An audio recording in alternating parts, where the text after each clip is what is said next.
Oh, I'm delighted to introduce our today's speaker, Laimas Briedis.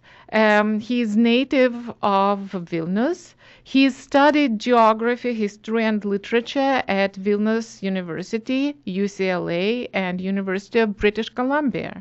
In 2005, he received a PhD in human geography at University of British Columbia with a dissertation on the historical and cultural imagination of Vilnius.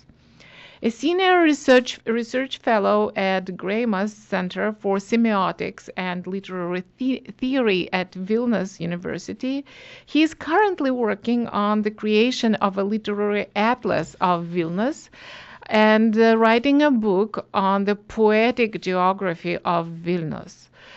Bredis has authored numerous articles and two acclaimed books. Vilnius, City of Strangers, published in English, right? Central European University Press in 2010, and Vilnius Savas ir Svetimas, and I believe you will translate the title, published in Lithuania in 2011.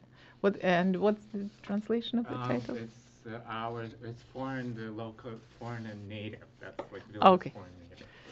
Great. So please welcome our guest for today's lecture, and join me in welcoming Laimas. Thank you very much for having me. As it was mentioned, I'm a geographer in many ways, and I started my odyssey, academic odyssey, research odyssey from geography from very early on. And I was, even before probably I learned how to read text, I started to read maps. I was always fascinated by maps. So kind of like, for me, literature and my knowledge of literature and history comes from actually from really understanding legends, cartographical legends, and placing events and stories in a very specific location. I distinctly remember reading Balzac with the map of Paris, and I think it was fascinating.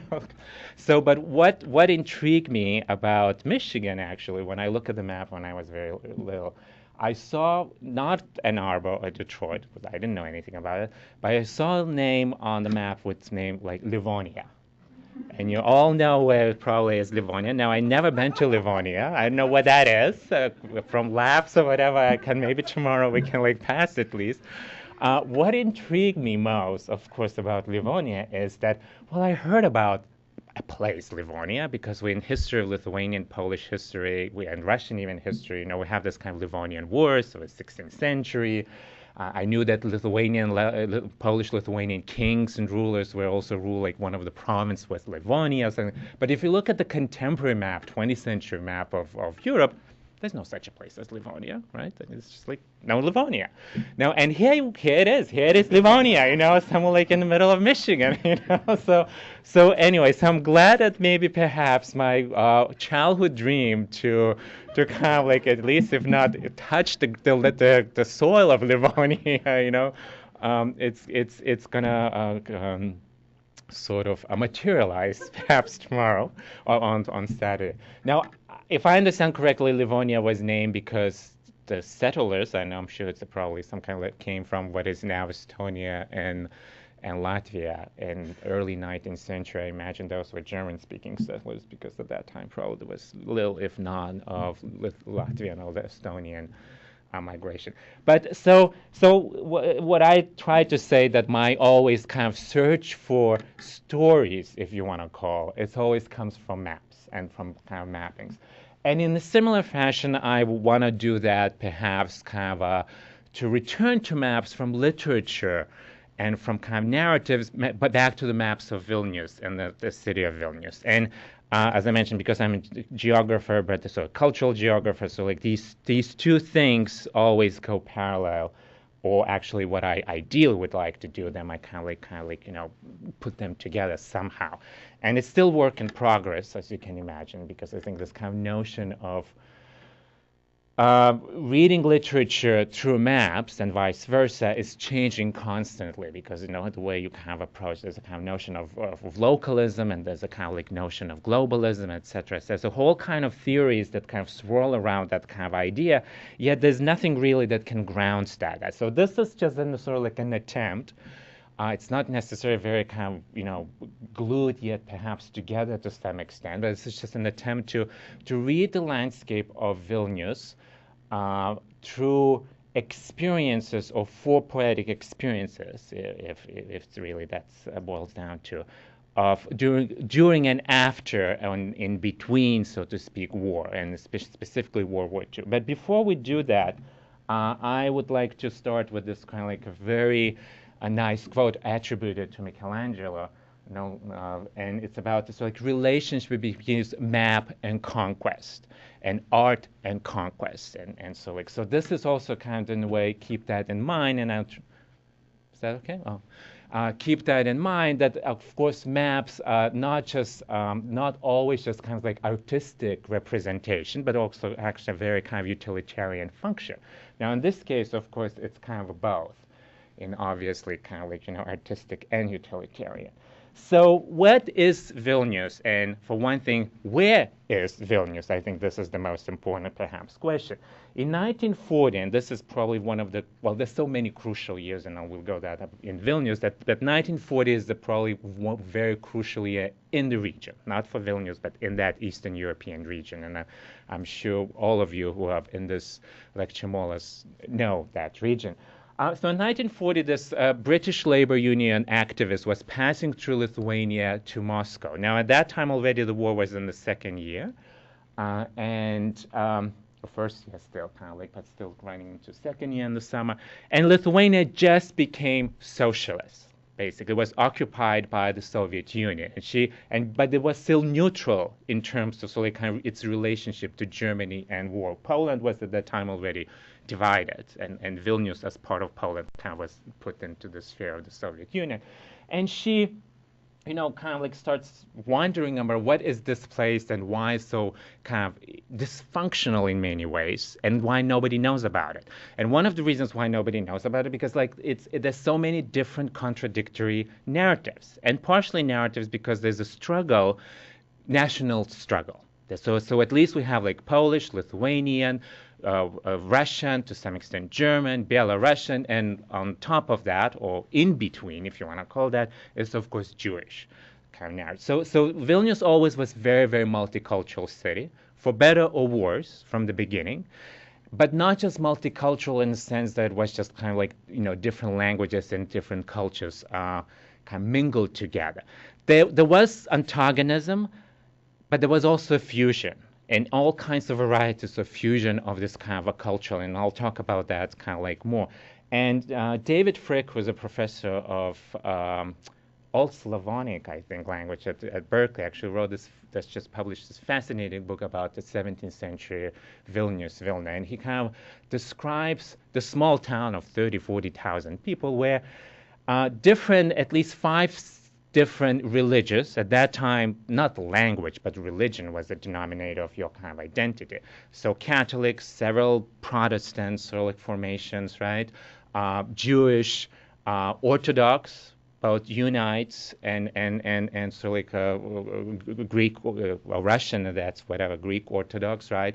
Then there was even Muslim communities, Karaite communities, and they all were, the idea is that they all live separate. Well, the reality was not true. There's like sometimes even they live in the same building, families kind of intermarry, even between Jewish and Christians. Actually, he found some documentation of that.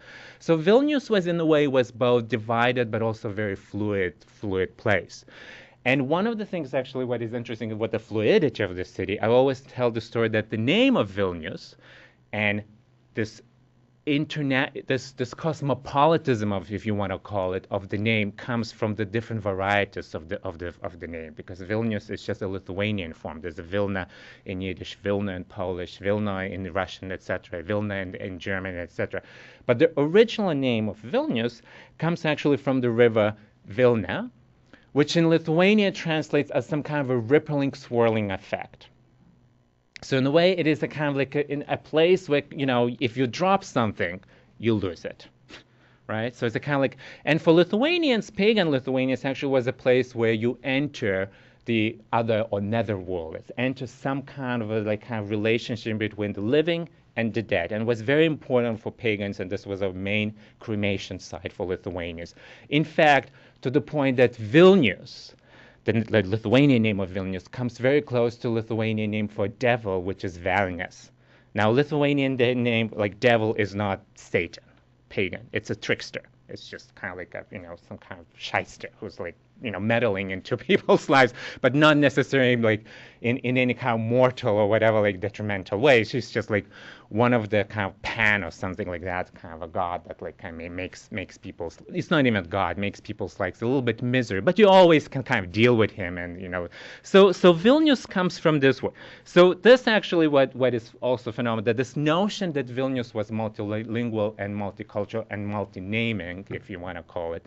It comes from the 17th century. This is a Venetian map of Lithuania, actually. And you see that the only one place on this map is kind of like, with six names, right? That's kind of listed. So even like 17th century, I guess, map readers would find difficulty to understand where this place is. Now, if you look more carefully, there's no such a place there as Vilnius. It's all different variation, but not importantly Lithuanian name Vilnius. So as far as I know, it's almost unique in that the sort of kind of at least in European cartographical system that to have a place name in at least 6 names listed in a single map, right? So kind of to cover all readers, so to speak, whatever kind of like. So when Anne-Louise Strong came, she comes to the city which was known as for like really having this nationalistic, fervent kind of attitudes and this divisionary politics that Vilnius has actually have to either belong to Poland or Lithuania to some extent, but also Belarus, and not to mention this kind of by then, about 300 years old kind of geopolitical friction between what it became Russia and Germany, right? So you have to take into account several other kind of dynastic issues that goes on in Vilnius history. It's like Swedish, and then even, believe me or not, from the Byzantine comes kind of from what is Ukraine now, etc. So these kind of crossings, but also really separation, so pulling apart. Miloš, who is one of the heroes, if you want to call of my talk, is like mentioned that in Vilnius, nationalism is like pulling apart a cloud. And it's kind of like separating. It's like if you see a city as a cloud, you start to separate. This is what nationalism does to the city, and especially for Miloš, and this is also important for Vilnius. It's like he has always this image of Baroque clouds. He always talks about this Baroque clouds over Vilnius. It's kind of like rich and kind of puffy, but also kind of leading somewhere. So when Anne-Louise Strong came to Vilnius, and she kind of pokes around and said, "Oh, it's great, this is like now finally this new regime, socialist regime that's like not based on any kind of nationalistic rhetoric, on international. It's going to be established some kind of order. Everybody's going to be equal. All nationalists going to love each other, kisses, right?" Well, of course, that did not happen. And she posed that rhetorical question that that whoever solves this problem of Vilna, she calls it Vilna, is going to solve the problem of Europe, meaning that this kind of nationalistic, so basically nation-state division that's existing, right? And the answer she was given by the American, actually, diplomat who was stationed at the time in Lithuania said it was like really, and so the second part of the sentence is actually, it's heard no words, it's actually the American diplomat says it's like, there's no way you can do that. I mean, the stories and the sort of these kind of dependencies on Vilnius that kind of has to stay in one nation state is so heavy that the only one way, of course, to have to make it, to reestablish as a museum without people. Now we'll see that this is to some extent happened during World War II. This is just a brief to remind for those who just a brief kind of historical facts of the city. And I think the most important in our talk is to some extent, of course, it's 93, 1940, this Lithuanian and then Soviet Lithuanian, and 1920, 1939, when Vilna, when the name was part of Poland, but Lithuanians never recognized it and kept it as a constitutional capital under the name Vilnius. So the kind of this, right? So kind of once again, is the most historically unique situation where Millers describe is the Vilnius. Vilnius, the city of 200,000 people, and tons of memorandum at Lausanne in the League of Nations, basically. So that's kind of like he summarized the city, because it was, in fact, between 1920 and 1938, Lithuania and Poland was at war. There was no any kind of political dialogue. The borders were sealed. Demarcation line was drawn. It's the same as like Northern and South Korea, literally. The mail that had to go from Vilnius and Lithuania to, for example, Kaunas, which is only like 60 miles away, had to go through Latvia, through Riga. And people, I met people who like would post and really, mail it first to somebody to Riga, and then they would mail it. And families were no doubt split because of that, and many families, and Lithuanian and especially in Polish intelligentsia, if you want to call that, it was always kind of like, kind of together to some extent. There's several families that became part of a different nation state elites. And so brothers really and sisters kind of went different ways or something like that. Now, and of course, we have to kind of like the other important factors, the World War II German occupation. Now, if you see, Vilnius was occupied in 1941 by Germans during the Soviet invasion of Germany, the German Soviet invasion to the Soviet Union. However, and that's very important, the war in Vilnius started already in December 1939, when it was Polish city and was already bombed by Luftwaffe and then occupied by the Soviet Union. Now, to give you an idea of this multiculturalism or multilingualism of the city, and I'm not going to go into details of like all this kind of history, especially 19th century. This is just like an advertisement from 1916, from the First World War German occupation of the exhibition, art exhibition. Importantly, that before 1915, the city was within the Russian Empire. So the ruling language was, of course, dominating what language was Russian. Polish and Lithuanian were suppressed, if not even forbidden for some period. Belarusian by Russians was completely ignored and they didn't even recognize that such an ethnicity or nationality exists, Russian officials. And Yiddish or Jewish, which also, it's very important to understand that the Jewish kind of languages split in many ways. There was Yiddish, of course, and Vilna is a stronghold of Yiddish. Then, of course, there's the Hebrew, right, from both religious school, but also there was a kind of a strong Zionist movement there in Vilna. And also the elite of Jewish elite, educated elite, tend to split into two branches. One was more kind of, majority was Russian speakers because they went to university, with a small minority more tending pro-German sort of kind of speakers, right? So even within Jewish community, we already can easily identify four at least kind of linked, no question about that, interlinked kind of like linguistic wolves and sort of, right? So, but this is like, the art exhibition poster in 5 languages. Importantly, Russian is absent, right? Because German is dominating. Now here it's the Belarusian in Latsinka, which is actually was kind of, right? And I don't know how many of you know what Latsinka is. It's a kind of Belarusian language that's written not in Cyrillic, but in Latin. And then Yiddish and Polish and Lithuanian. So this is give you an impression of what the city was. And how it looked on the ground was a little bit a different story. And I just kind of relate 2 visits of Albert Röflin and Chesterton. Now, if you drop those 2 names together, you probably think that those are kind of worlds apart, right? Kind of like neither of them. However, they didn't meet in Vilnius, but they kind of came to Vilnius at the same time in Vilnius, kind of early 1920s, with very 2 distinct approaches. Döblin, who is kind of the modernist, obviously, writer of kind of Berlin, right, of Berlin, Alexanderplatz, came to Vilna in search for what he called, Jewishness. He came to Poland, went to Poland from Berlin to find Jews, because he was told that where I can find Jews, I can find Jews that he was told, go to Poland. So he comes to Vilna from Warsaw, where he was really affronted with this sort of, what in his imagination at least was kind of like really described as Ostjuden, kind of the typical Eastern European Jew who's like, completely dressed in kaftan and et cetera, speaking some kind of language that, sort of sounds like German, but not really, and whatever. And, it's like a Freud meeting, his grandfather from Galicia, whatever. So for Dublin was really, really that kind of feeling that it's just like I don't know where to place those people. They kind of sort of part of what I am, but totally not what I want to be.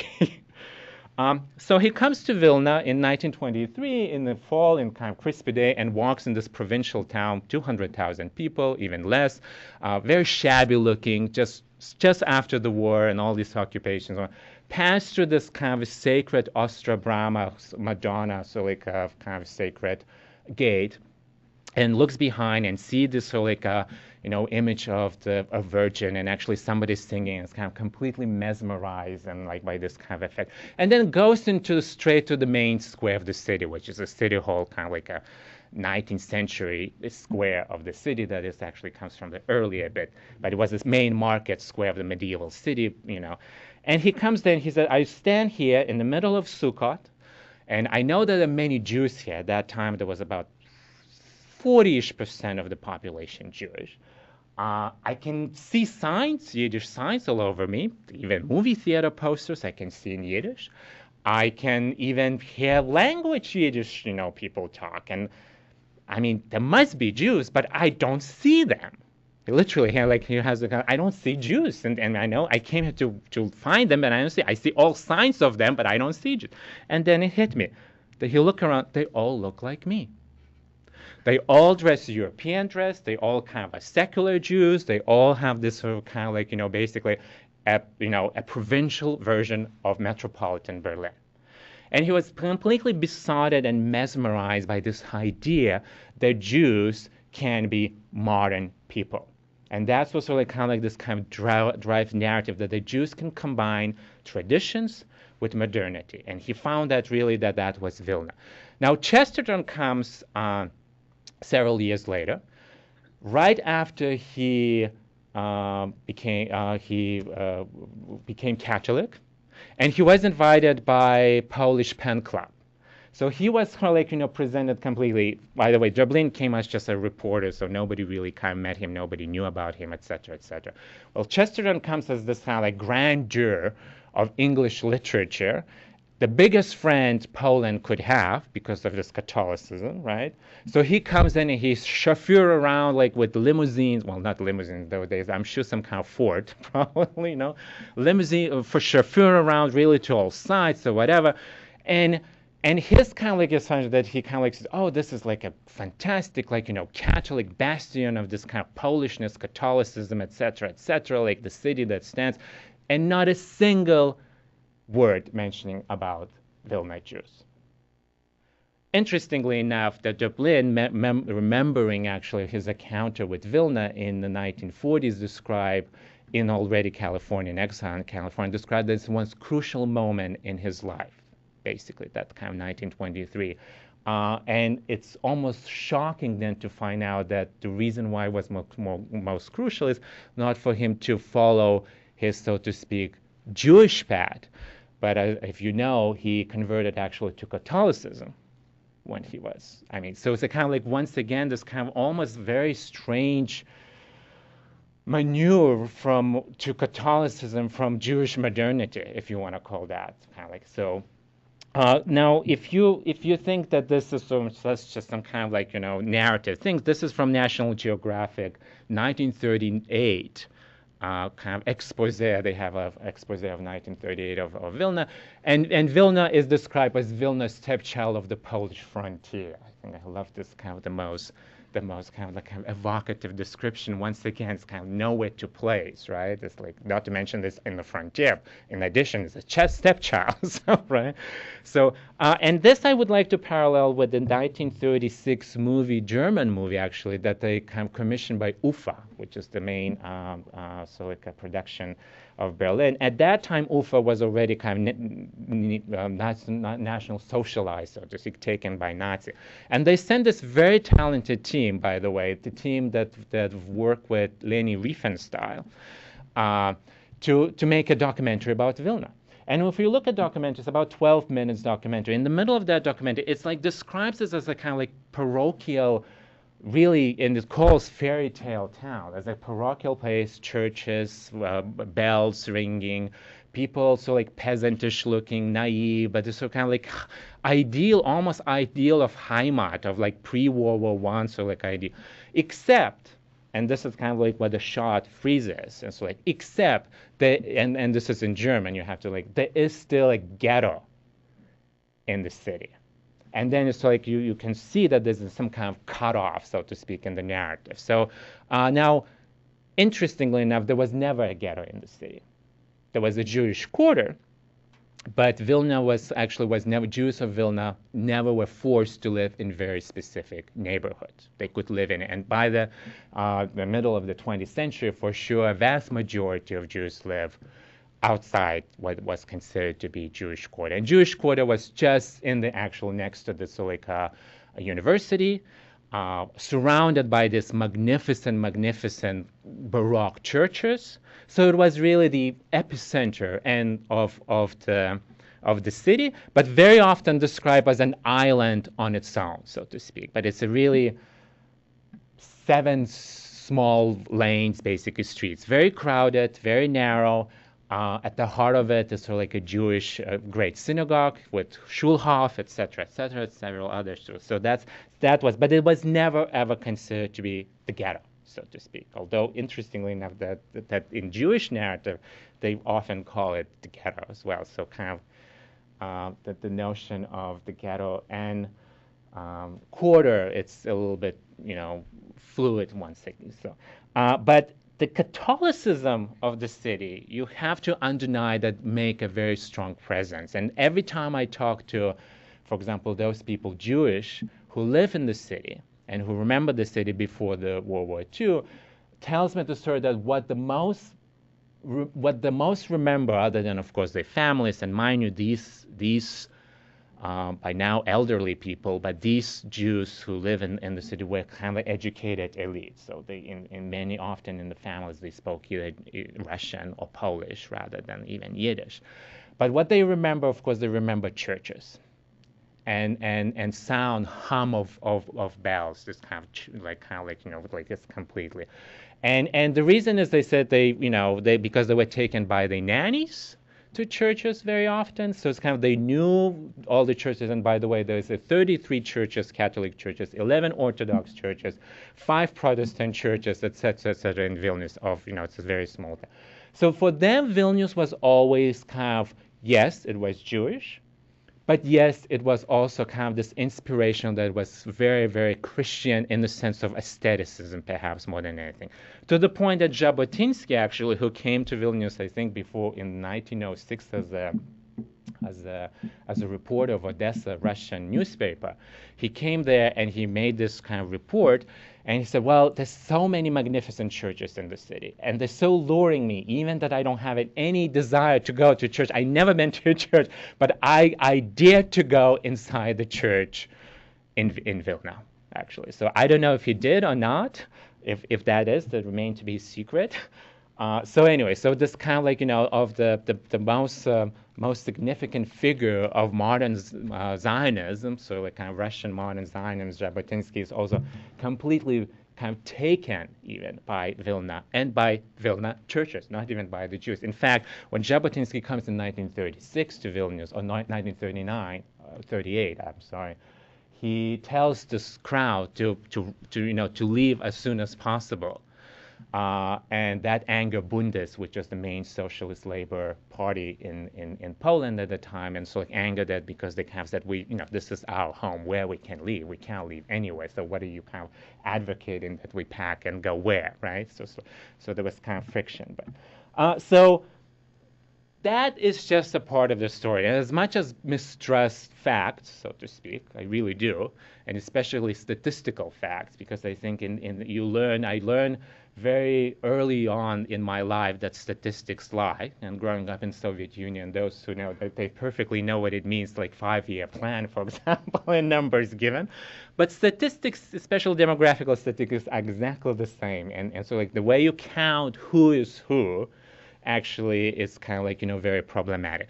But this nonetheless gives you a rough idea, however flawed it is, the changes in the city. And the biggest change, of course, through the 100 years is that, no matter how you look at it, the city was not Lithuanian, at least not ethnically Lithuanian. Language Lithuanian basically did not exist in the city.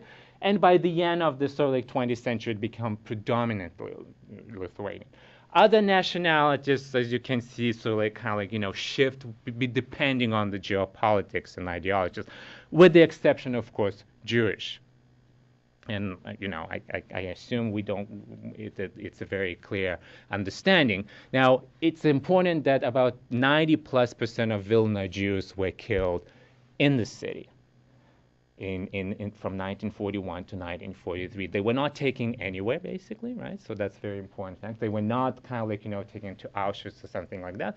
They were killed outside. Well, I would rather say outside the city in the forest, but not in some kind of it's only 4 or 5 miles. So in a way, it was, and in Lithuania itself, including Vilnius, a mass killing of Jews was the first, so to speak, recorded. So Lithuania was the first country actually when written, and there's a map actually, the first country written to submit in 1941, by December 1941, to Hitler, actually written at Judenfrei. It's actually free, Jewish-free kind of country. Now, that's not true. The Jews were still imprisoned in the ghettos, including the biggest one in Vilnius ghetto.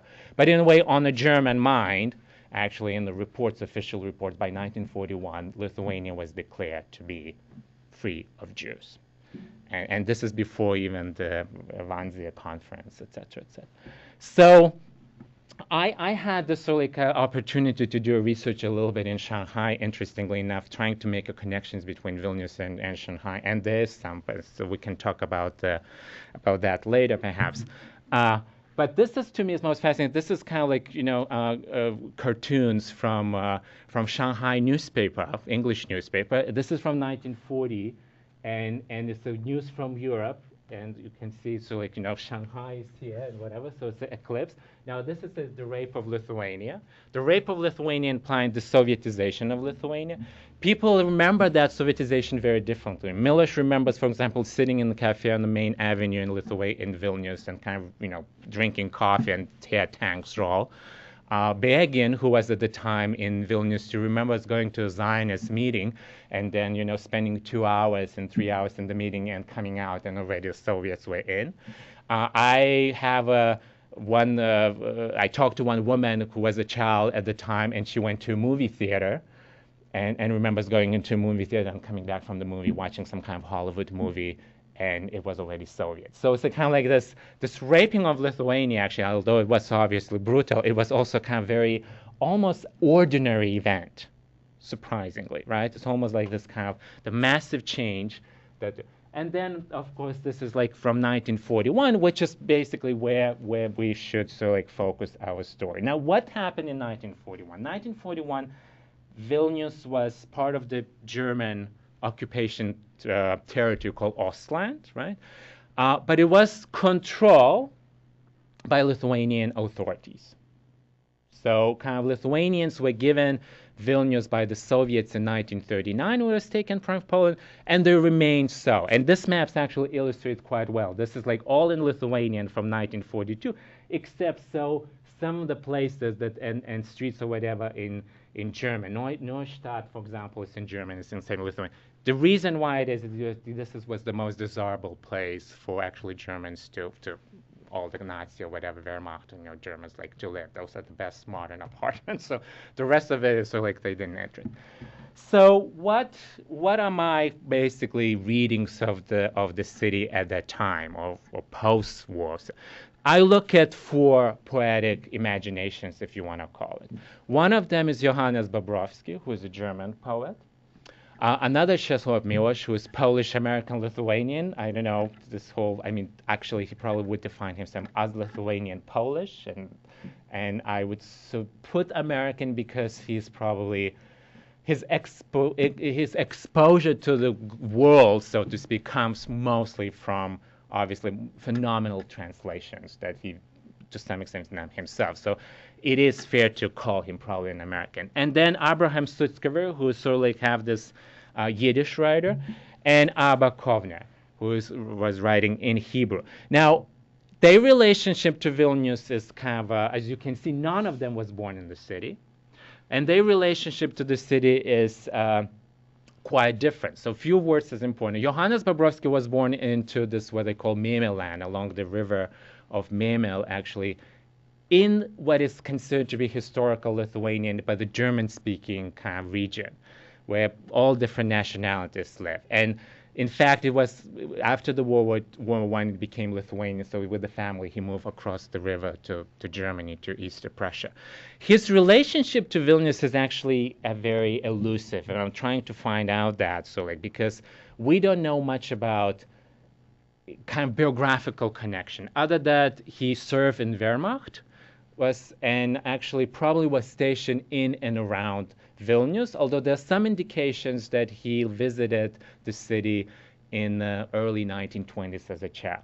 Czesław Miłosz was born in Lithuania, in so like the middle of Lithuania, ethnic Lithuania, in the Polish-speaking family, but he grew up in Vilnius. So in Vilna, actually, and left the city, and this is very important, left the city in 1940. So he did not, so to speak, was during the German occupation. Abraham Sutzkever was from the vicinity of Vilnius, although he grew up as a child in Siberia, because he was taken as an exile or refugee by the Tsarist authorities in Omsk in Siberia, and came back with his mother. His father died in Siberia only in 1926. But nonetheless, grew up in the city. Importantly, he stayed in the city during the war and was taken in 1943, was taken to Moscow, actually. Eventually, he escaped to partisans in the forest and was taken to Moscow and so he became a spokesperson, if you want to call that, a poet. Of Lithuanian Jewry. Now, Abba Kovner was born in Sevastopol, but he came also from Vilna. Actually, the same, and Sevastopol, of course, now. So it's the same as kind of Sutzkever, except this family was more wealthy and whatever, so they managed to land in exile in deportation, better place in Sevastopol than Siberia. And he was very important figure, became very important figure in the ghetto, in fact, basically almost leading the resistance of the ghetto in 1942, 1943. Also escaped from the ghetto into the forest and became partisan, and then went to the Israel, Palestine, and became very kind of important figurehead in not just kind of establishing the state of Israel, but sort of like making this connection between diaspora and the state of Israel, because he was one of the key to initiate the building of the Museum of Diaspora in Tel Aviv, and so it's kind of like he's a figurehead, and importantly, figurehead as a very soldier-like resistance active kind of moment. He died in the kibbutz, so it's also was a kibbutznik, so it's kind of like this also, So four poetic images, and I, don't want to go into details, but Thomas Venclova, who is a professor of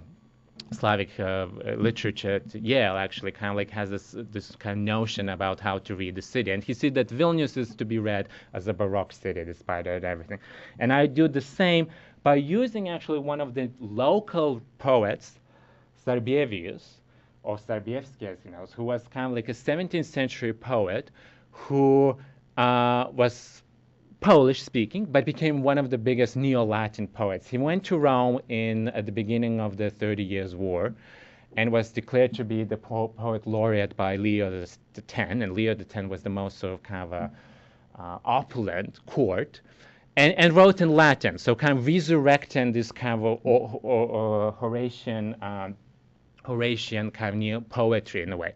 But what is very interesting to me that in one of his poems he kind of describes this idea of like going above the sort of like the earth and looking at the earth and seeing the globe and the map, but also history in action. What is important for Serbia is that he returned to Vilnius and became a teaching of rhetorics and poetry at the university, Jesuit university there. And he is more famous not for poems, although interesting enough that it survived basically his poems through English translations more than anything else, because up until 19th century was considered to be the most challenging thing for grammar school students to translate his translation, his Latin poems into English. So kind of like every poet, you name it, actually done that, so to speak, in English. But what he is the most known for what we today call a theory of creativity. In the theory of creativity, and he calls it ars poetica, which is the art of poetry, he declared that the poet is actually, it's on the same level as God, that he is a creator. So it's like, so this is kind of a whole notion that, before then, you basically describe what God created. Well, Sarbievius said, well, no, actually, poet, and as literature, could be in the same pair as God. It has this ability to create the world. And this is actually what, for me, it's very important, because in some ways I see Vilnius itself as some kind of a Galilean universe, as the word. Because if you take those different names, and even poetics, like narratives, and you think that Vilnius is as the sun, right? The city is the sun. All of those kind of levels is like different planets and orbits, and so it creates this kind of universe of like, if you want to look at the city from this perspective, it creates the universe of the world. So you can kind of enter and travel in between. So just quickly move through all these poetic images. Now, Bobrovsky's, and this is sort of like an example of Bobrovsky's poetry in translation, of course, was very intrigued by mapping the space. And when I say about mapping the space, is precisely because his notion of space was based on two things. One of them, he started to write during service when he was service in German army. And he started to write as a responsibility, so to speak, undoing what he witnessed, this kind of a German occupation. So his poetry really goes against everything what German interaction in the East produce, and mostly negative, in his mind, especially in World War II. So but what is more intriguing that he wrote this. In 1962, he wrote this volume, Sarmatian Time. And Sarmatia was one of those countries, not unlike Livonia, where existed and then actually disappeared. So this is a map where Sarmatia is all around Vilna, right? So basically kind of like this is, and we can talk about that, what is Sarmatia is, but, this is kind of a Baroque invention, if you want to call but Sarmatia was much bigger than what this map implies, because it also covered entire basically part of the East Central Europe. And for Bobrovsky, this encounter of this land, this really covering everything what Germany occupying during World War II, was also narrating through the pilgrimage, so to speak, tracing Adam Mickiewicz actually a paths of exile. That's kind of very interesting enough that he was encountering this territory as a soldier, but envisioning it through the eyes of the most probably famous writer or poet of Vilna, of Polish Vilna, Adam Mickiewicz. So this whole series, Sarmatian Time, is precisely put those two together. So the poems goes basically very kind of almost like a haiku thing, and very sparse, and it's very difficult to detect precise locations where it is, except for the titles. Like this is, for example, describing Kovno, which is the city in Kaunas. And this is describes literally when he sees Jews being taken to be killed. And so like I kind of try to read this kind of through Emmanuel Levinas narrative of facing the other and writing as facing the other, but this is kind of like maybe kind of theoretical thing. And in general, Bobrovsky, as any poet, but especially never trusted language. And the reason that because he said like a German language cannot represent really this interaction between. So he uses all kinds of different languages. Now, in Milosz, I would argue that the city is because he was native, he knew about the city. It was kind of resurrected as this memory palace, and for Milosz is a very he was absolutely fascinating or kind of intrigued by what happened to physicality of experiences, but also what happens to memory. And what it struck me, one of the quote where he says that I always wonder what happened to Vilnius sound of bells. Like, where did it go to? Like, where did it disappear? And then sometimes after the war, he started to write letters to all of the people that he knew who was during the war in the city, and asking, when did it stop? How did it stop? Because when I grew up, there was no sound of bells. At some point, this hum of bell stopped. And nobody could say it. It's like, so it's just poof, disappear, right? So for Milosz, other than he was extremely passionate about describing this place in the physical way, although his first mentioning of the city, if you want to call first description of the city, came on the title City Without an A.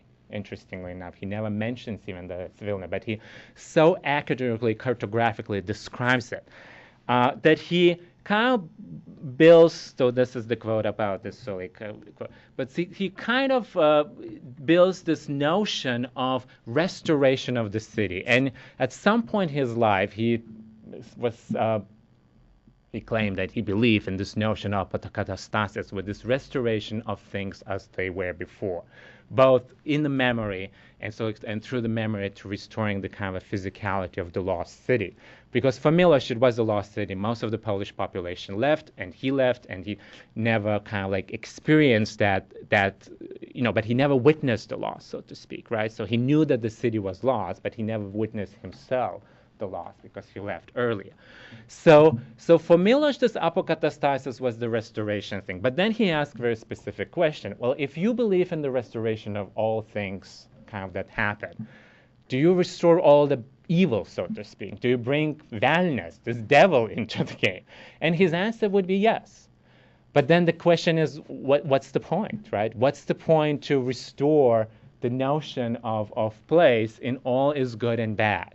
But I guess that's for him, this kind of physicality of place that comes. And this is actually, I think, is the most probably evocative attempt, if you want to call, of restoration of Vilnius, and especially of the sound of the Vilnius. And here in this poem, and I'm sure in Polish it's even kind of really rings in this kind of like, he starts to list at the end, all the names of the churches. So you kind of like so shrouding the city into this kind of.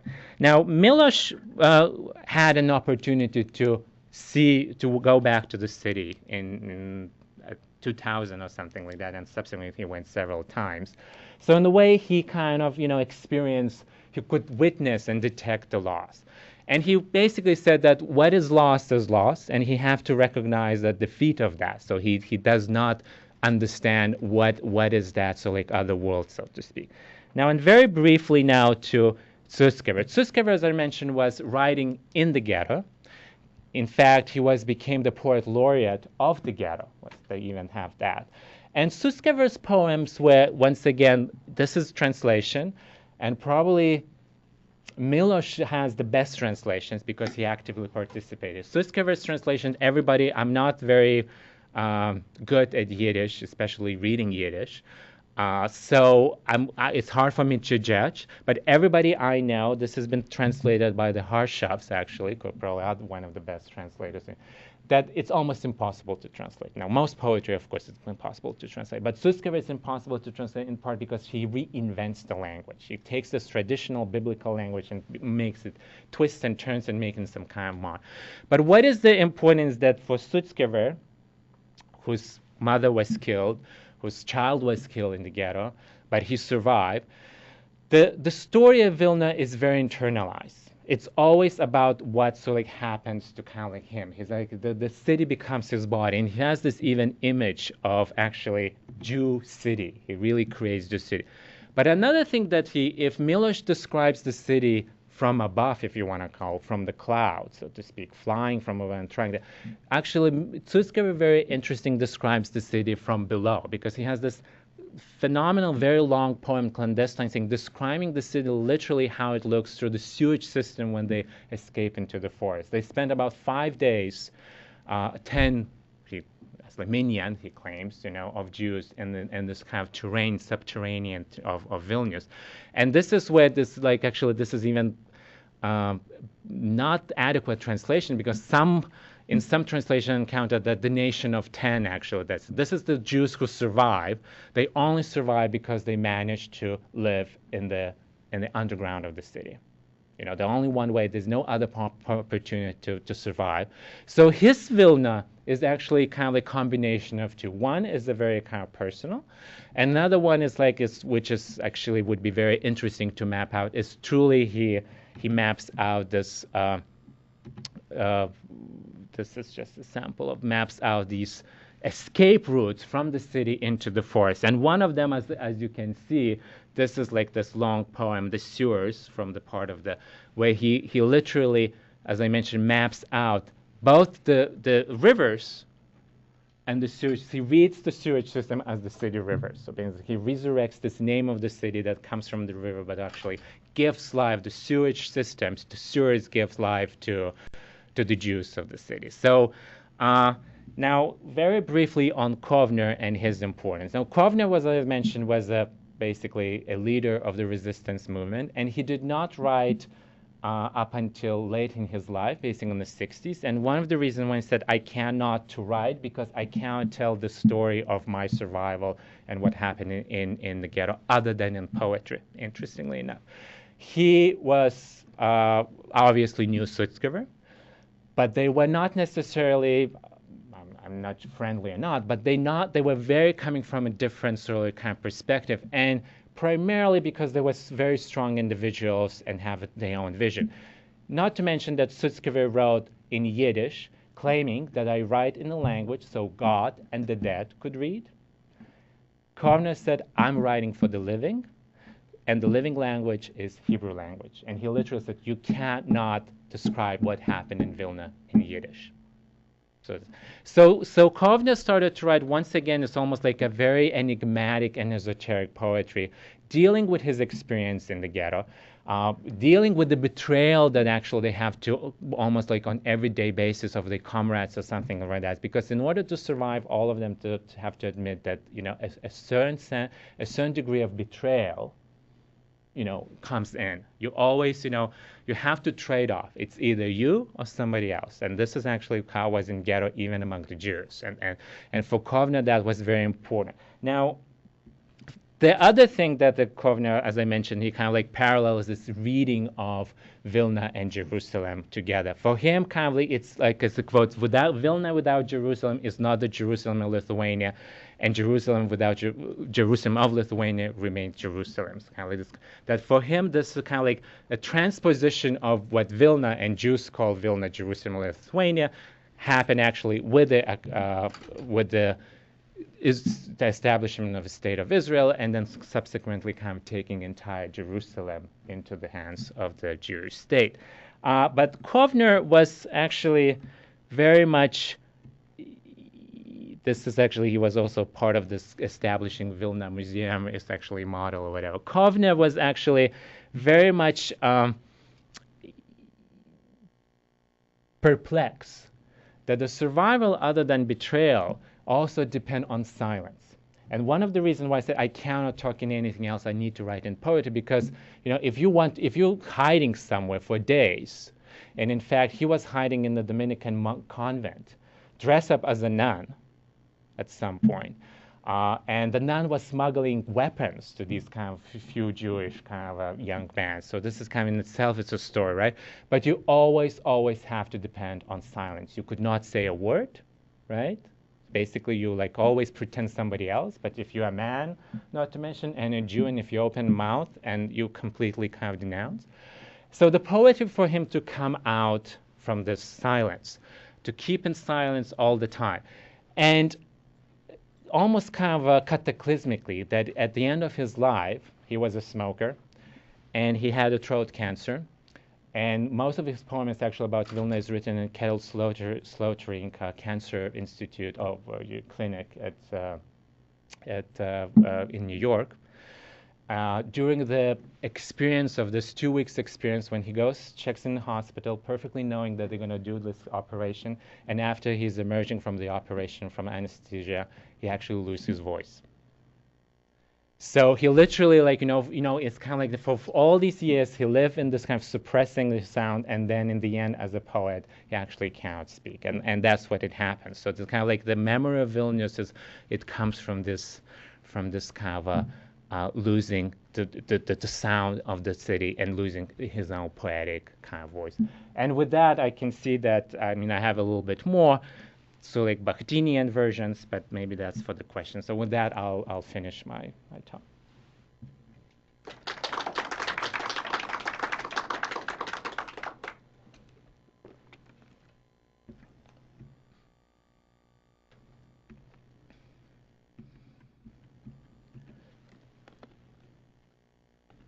Any questions?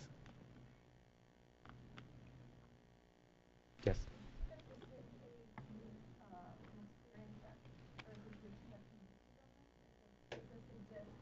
Um, I think that's extremely good question, and it's been debated probably, especially in the post-war period, to what extent Vilnius or Vilna, it's been fetishized, if you want to call that, in terms of kind of memory, et cetera, and to what extent, it is really, a unique experience. And the answer is probably yes, both. Um, for a variety of reasons, the city was very important, if not in the imagination of Jewish imagination, but the presence of diaspora, how it sees itself, right?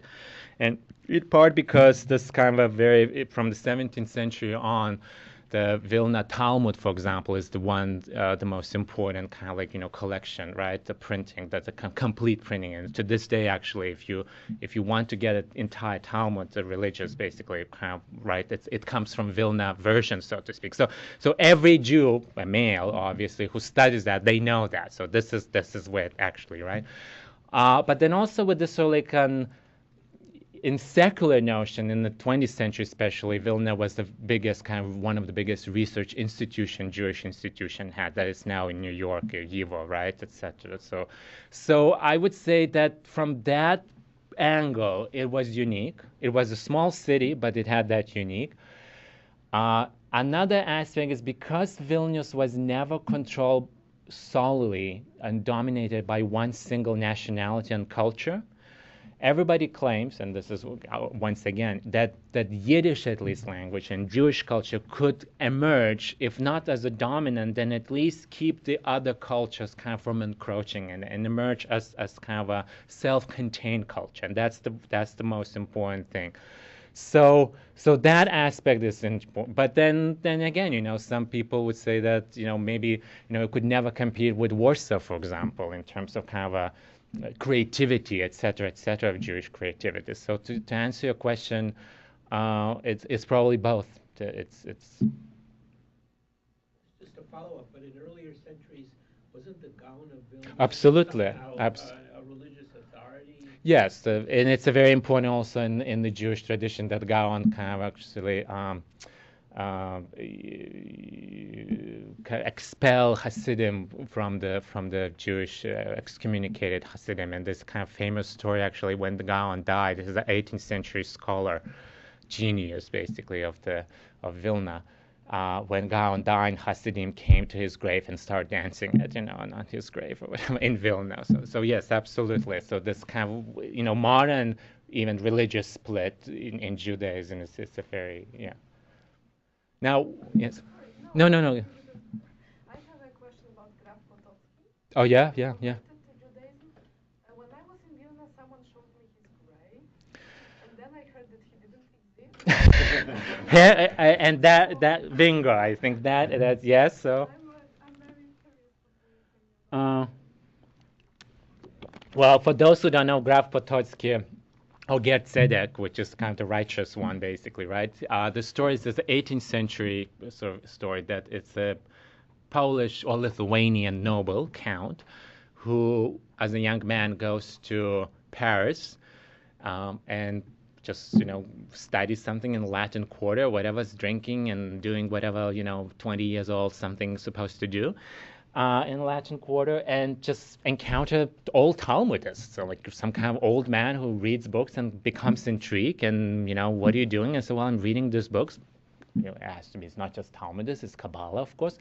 And he kind of completely becomes so like taken by that, and eventually goes to Amsterdam, converts to Judaism because that was the only place actually in Europe at the time where you could convert into to Jew without, and then comes back to Vilna, and moves to a different town as a Jew, a scholar Jew, and when 20 years later was denounced by one of his servants that recognized him, and was arrested by Christian authorities of the city of Vilna, of Lithuania, and said you have to denounce this because it's a kind of a mortal crime, etc., etc. And he said, no, I'm going to keep with the faith. And he was eventually put on stake, and so there would be his ashes or whatever. But some Jews bribe, as always in Vilnius, you can bribe anyone you want. Bribe the I don't know what's the right word would be the one who kind of puts someone on stake, executor, and they collect his ashes and whatever is remain, and so he puts in the cemetery, in old Jewish cemetery in Vilna. Now, they did not have official grave because you can't have a grave for somebody that basically is illegally elected. And eventually, this tree grew up in the shape of a man. It's like kind of weeping man, actually. So this is tradition. So 19th. Now that tree, interestingly enough, in 1920 was cut down by Polish legionnaires because there was kind of like because now and then so kind of the story goes that it was just a stump left, and then the Jews in 20s and 30s made it more. Now nobody, at least from the historical perspective, believes that that's a real story. So there's no record of Count Potocki or Gerd Tzedek or whatever being, burned or whatever, put on the stake. And the story was told by this Polish writer from Vilna, basically living in Kraszewski. So it's a kind of like as everything else with Vilnius, this kind of the stories that yes, exactly what it is. It's the same as, for example, nobody knows why Vilna was called Jerusalem of the North or Jerusalem of Lithuania. The story is that it was Napoleon who called it that because he saw so many Jews and whatever. Oh, it's like Jerusalem. Now, Napoleon was never in Jerusalem actually. so what like right? So it's like kind of like this. What? So yes. So that's actually an excellent question, and I think it's the same. I'm completely taken by this story because it's both very grounded as everything else, as everything in Vilnius actually is very grounded because people really like when Dublin goes to that Jewish old cemetery, somebody really takes him and said, this was Gerd Tzedek's grave. Gaon is here and Gerd Tzedek is grave. As well, I don't see anything, but yes.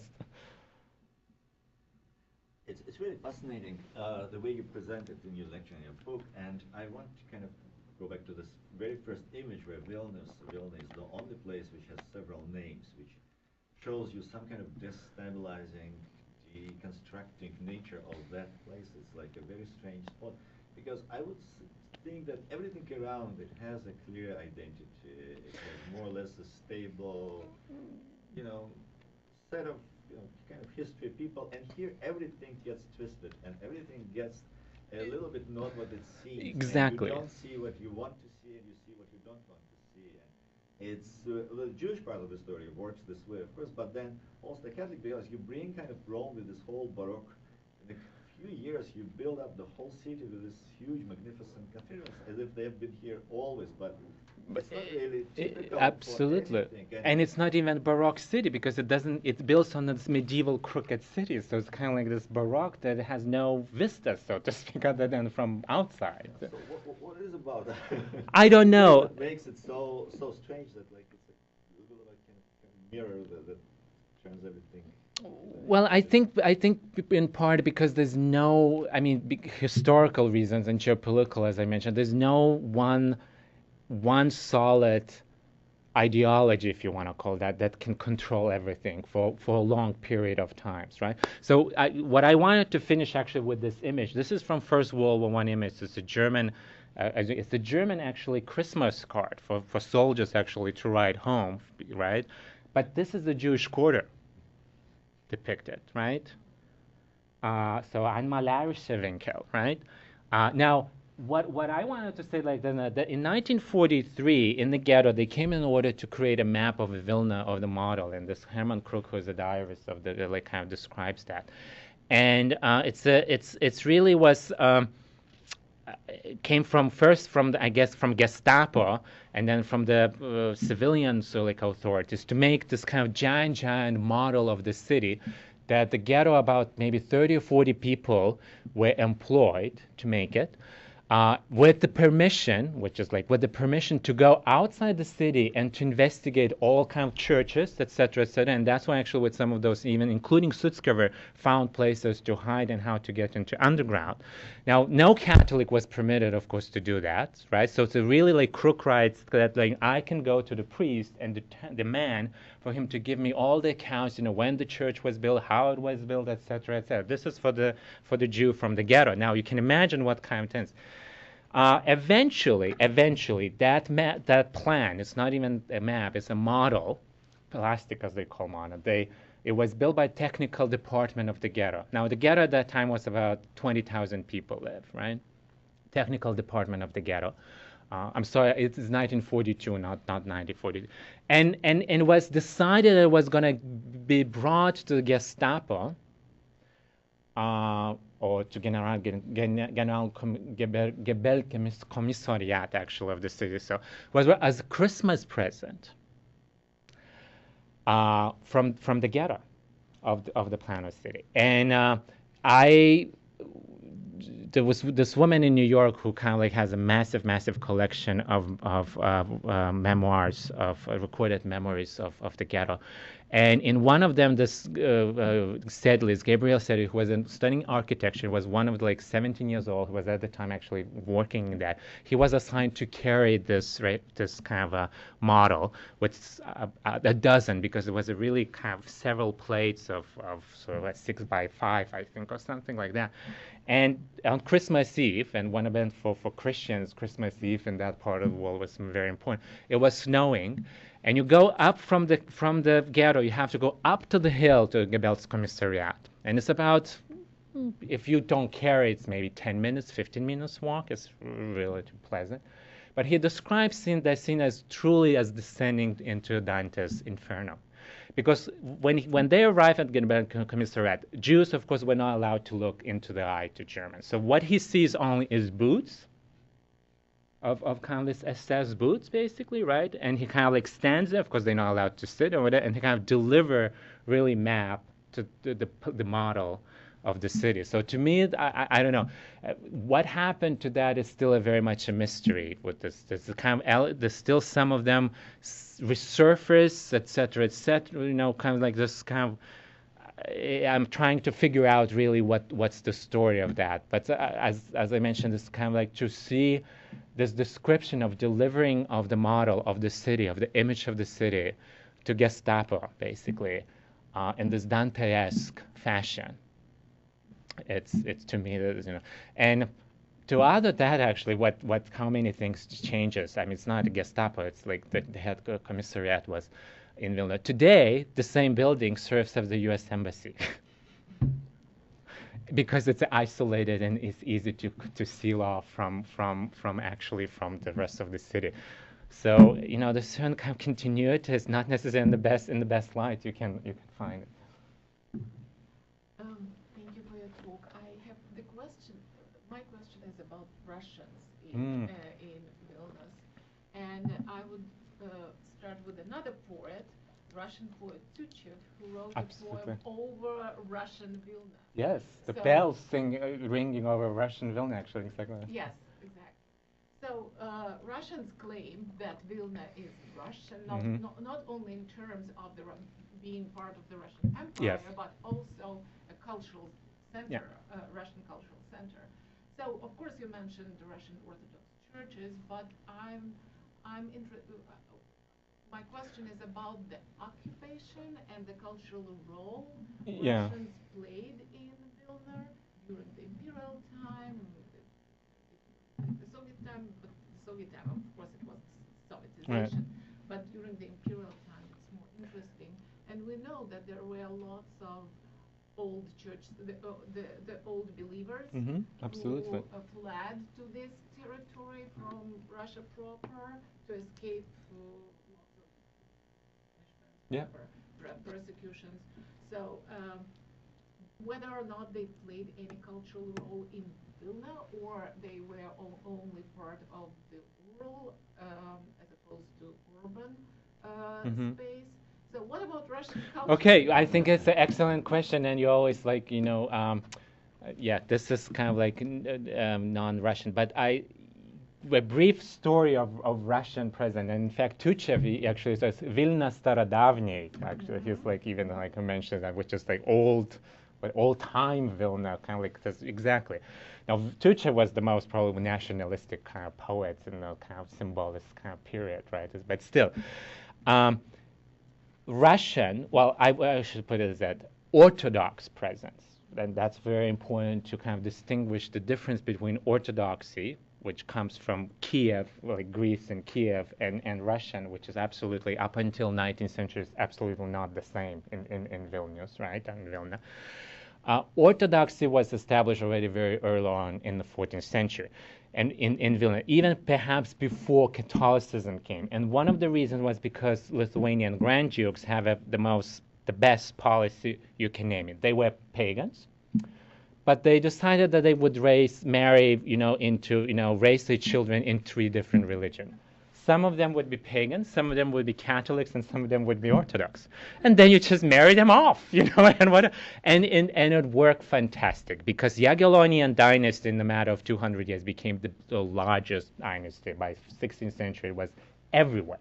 From Ivan Grozny to the Holy Roman Emperor, everybody had the blood of this Lithuanian Jagiellonian, basically the founder of Vilnius, Gediminas. Okay? Everybody had blood of that space. So Orthodox presence was very old. Primarily came, so to speak, in 2 terms as a what's the dowry, so to speak, because the Russian or princesses obviously would not convert to paganism or something like that. So they established churches, very early churches in Corinth, and then of course merchants, that's the same. So by 17th, 18th century was kind of like very active Orthodox community. Now Orthodox community then they split, right? It became Unionite and so like Orthodox. Now Vilnius, or Grand Duchy of Lithuania, if you want to call that, at some point in the 17th century even claimed to have the rights to the Byzantium to some extent, and that the whole wars between Lithuania and Poland and Russia and Muscovite state in the 17th century is precisely who is going to have, the kind of the carried the Byzantine kind of role. Because Grand Duchy of Lithuania, if you look at the map, was what is contemporary Belarus and Ukraine, and even part of Russia with Smolensk and Orsha, etc., etc. So it's kind of like was the largest country in Europe, where 90+% of the population was Orthodox. No question that they were Slavic speaking. You can argue, what that was. The official language of Grand Duchy was what it can call like Belarusian nowadays, kind of, right? Chancellery kind of Slavic language. So yeah, so that was present. Now, when Jesuits moved in with the establishment of university, of course they hated that. And the Jesuits have two missions there in Vilnius. One of them, of course, to fight Protestantism, which is very active, and of course to what they call these heretics, basically, which is the kind of Orthodox anyway. So this is where they start to have unite church. Now, by the 19th century, when the Russian imperial rule comes, obviously, because of this friction and fight between Polishness and Russianness, which was defined as Orthodoxy and Catholicism, no, literally, right? Catholicism was kind of really push further, still dominating the city, right? Although many important shrines were turned into Orthodox. The famous, for example, St. Casimir Cathedral, St. Casimir Church, was turned into St. Nicholas Sobor, actually, which later, during the World War I occupation, was turned into Protestant Lutheran Kirche, and in the Soviets, it was turned into Museum of Atheism. That's the best summary of it. So yes, so, you know, I would say that exactly as you mentioned, Russians came from very different and precise, and then all believers from the 17th century settled. Precisely because it came from different sort of parameters, so to speak, right? From different angles or from different corners. It was probably more active and more invigorative, if you want to call that, than just like some sort of colonial, would you imagine, kind of imperial, right? Because it had a source from within. It didn't have to like invent many things. And that's what in Lithuanian, for example, in Polish historiography is completely undenied. And you really have to add that to the point how Russian cultural influence on the Jewish community of Vilna too. And so I would argue that by 20th century, the carrier, so to speak, of Russian culture in Vilna, or in Vilna, was a Jewish community to some extent, right? Because you always have that the elite. Vilna elite spoke Russian, and they always have these kind of stories that, you know, like, you know, they would never, you know, if you speak Russian in 1920, for example, and you're Jew, that means that you had an education in imperial some kind of. So it's a very complex and changing, but I would say it was never. Well, the elements of it are a sort of kind of colonial, imperial, if you want to call it. But probably there's a very strong elements are, you know, that is kind of from one way or the other you can frame that's a native driven, so to speak. So, and to this day, there is this kind of unease among the Lithuanian Vilnius Russian community, I would say, because probably most of Russian speakers in Vilnius are not, they would even describe themselves as Poles, ironically enough, right? Because during the Soviet period, the kids would go to Polish schools, right? And in fact, in Lithuania, in Belarus, we have this identity that still to this day some people put on the census. It's Tuteishi, which is locals, and they speak Slavic Lithuanian kind of languages. Many of them, if you approach them, still to this day, especially around the city, this kind of suburban villages, if you want to call it, their first reaction for them to respond would be in Russian. But they would never consider themselves Russians because most of them would be Catholics. So exactly, you know, it's, I think that, and this is absolutely, you're right, absolutely very understudied and I would say misunderstood phenomena, and just to put it, that there's three martyrs, Orthodox martyrs. They're supposed to be actually the first Christians, the first pagan Lithuanians who converted to Christianity, were actually to Russian Orthodox, and they were killed by they pagans and whatever. And so the three martyrs has became the sort of Byzantine martyrs, right? And then became so kind of integrated into Russian church, Orthodox church, and in 1915, the imperial forces, when they left Vilnius, when the Germans moved in, they took three things. They took a monument to the Catherine the Great, they took treasury, and they took those bodies of those three relics of the whatever. Eventually, those three relics of three martyrs of Vilna were put in the Museum of Atheism in Moscow. They actually were exposed. What's the right word when they were exposed? in like Bolshevik, this exposure that they do not make any miracles. The specific word that was using, I know maybe you remember, I forgot, but it's a Russian word where they have this kind of in 1918, like kind of desecrating all these kind of relics for public to display, saying that there's no right. But what is most interesting that in 1944, under the Stalin's rule command, they were brought back to Vilnius from Moscow, and remain so to this day. So kind of like anyway. So I know that's an answer because there's so many things to kind of like to grab on. But I would say yes, absolutely. And this, at least in my book, I try to present that as less passing as at least Lithuanians and Poles would want to believe the Russian cultural presence, and much more integrated within the local society than.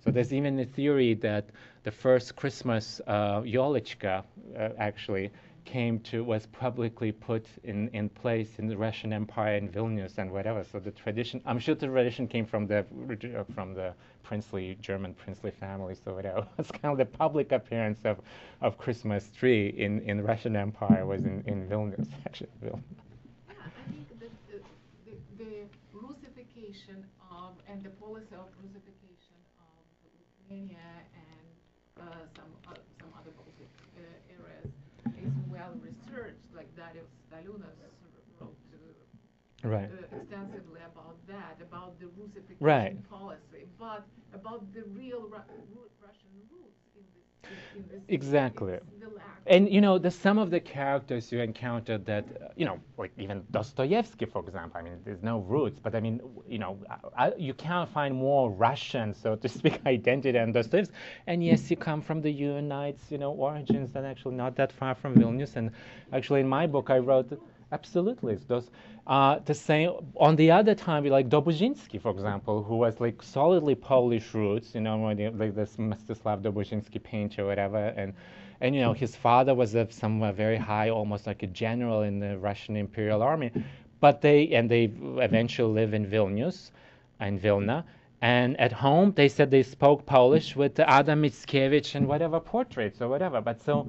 Yes, so I think, but Dobuzinski always wrote in Russian and is considered to be, Russian, painter. What, so exactly. So even if you most of the time they live in New York or in America, so exactly, it is undeniable that there's a tendency not to look at cultural permissibility and how one influences the other, and I think David Fricks actually is pretty good in that sense, that at least from the 17th century he shows that the visions were definitely not as rigid or solid as anyone would pretend it to be. And most people probably understood Russian some form or another in the city always. So Russian presence is overwhelming, as we see now, unfortunately. Thank you so much for your. Thank you.